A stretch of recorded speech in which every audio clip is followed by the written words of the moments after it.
Hello everyone, it's Brian Bean, founder of Mentor to Millions, creator of Extra Digit Income. And one question I get all the time, actually two questions. Brian, how in the world did you retire at 22 years old? And the second question I get is, how in the world did you make your first $1 million in your late 20s, early 30s? But here's the question everyone should ask. How did I lose my first $1 million and then get it back? Easy. I had mentors who finally taught me in my 30s how to keep money. What I want everyone to understand is that America is a capitalistic society. So before you look at fancy cars and big homes, there's nothing wrong with material things. You want to leave more of a legacy for your family and create wealth for your loved ones. Here's a basic formula that I want to share with everyone watching this video. 2, 4, and 3. There are two basic objectives that everyone wants to meet in America. In capitalism, one is you want to make money to maintain the lifestyle that you currently have during your working years. That's very important. Another word for that is pay the lights, pay the gas bill, drive a car, have clothes on your back, put food in your mouth, and a roof over your family. Basic necessities.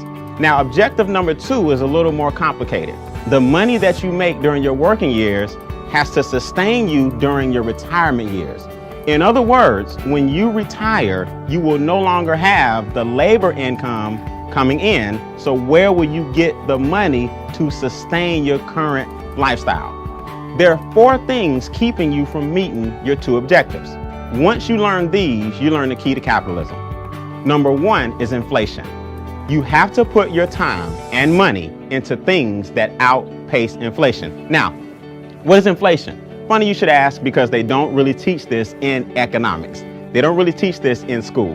Inflation basically means everything around you is getting more expensive, but your income is staying the same. That means the value of every dollar you make is dropping no matter what the market says. Inflation causes your money to decrease on a daily basis. Now that sounds pessimistic until you understand that there's certain things you can do to outpace it. See, inflation is the silent income killer. And what that means is it nips at you every single day and you wonder why you can't get ahead. There's a reason for that. Number 1, groceries are more expensive, gas is more expensive, daycare is more expensive, healthcare is more expensive, but the market, the farmer's market that is, the grocery store, your boss, and the gas companies don't care that your income flatlined. That's inflation, and I'll show you how to overcome that as I conclude. Number 2 is taxes. Now people say, Brian, you teaching tax evasion? No, I'm teaching tax protection. Wealthy people don't pay $1 more in taxes than they should, whereas most people with the W-2 give away 1/3 of their income to the government off the top. So what you want to do is understand the tax game and how it is played. If you have a W-2, there's nothing wrong with that. But most people with a W-2 basically work from January to April for the government. Which brings you to challenge number 3, debt. If the government is taking 1/3 of your income off the top, we're forced to do what? Borrow the rest.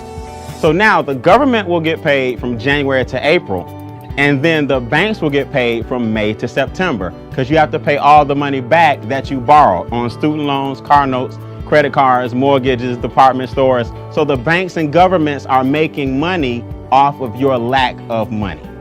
Which brings us to number 4. Challenge number 4 is less than ideal cash flow decisions.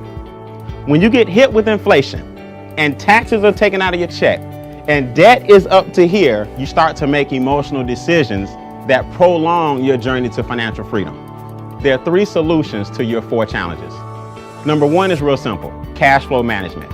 Cash flow management basically means the lack of money is costing you more money. That's a negative cash flow cycle. Overdraft fees, payday loans, anything that takes money, late fees on bills, anything that takes money out of your pocket is tying up your cash flow and making it negative.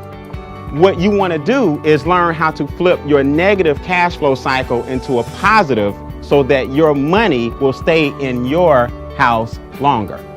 So when I lost my first $1 million, I ended up getting it back because I was able to use my own money and scale it and not make the same mistakes I made in my 20s. The second thing you can do, second solution, open a home-based business. A home-based business allows you to have the same tax benefits and the same tax write-offs as an individual that has 15 McDonald's, 17 Burger Kings, Donald Trump, Warren Buffett, Bill Gates. Listen, your small home-based business can save you a fortune in taxes. Why is that? Real simple.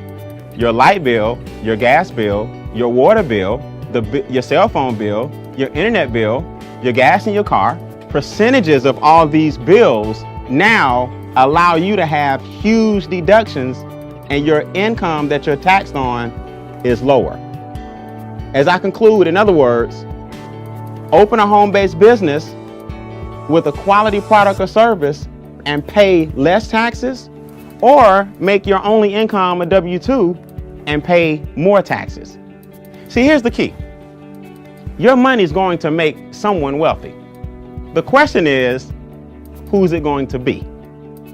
And number 3 is investment income. Always understand that making money is taxed at a lower rate than labor making money. So do you think wealthy people work harder than you, or do you think wealthy people have figured something out that you have not? There's a reason Warren Buffett pays less taxes percentage-wise than his secretary. He understands capitalism. Remember, guys, making money talks, yes, but creating wealth whispers. I'm Brian Bean. Continue to create, sustain, and advance.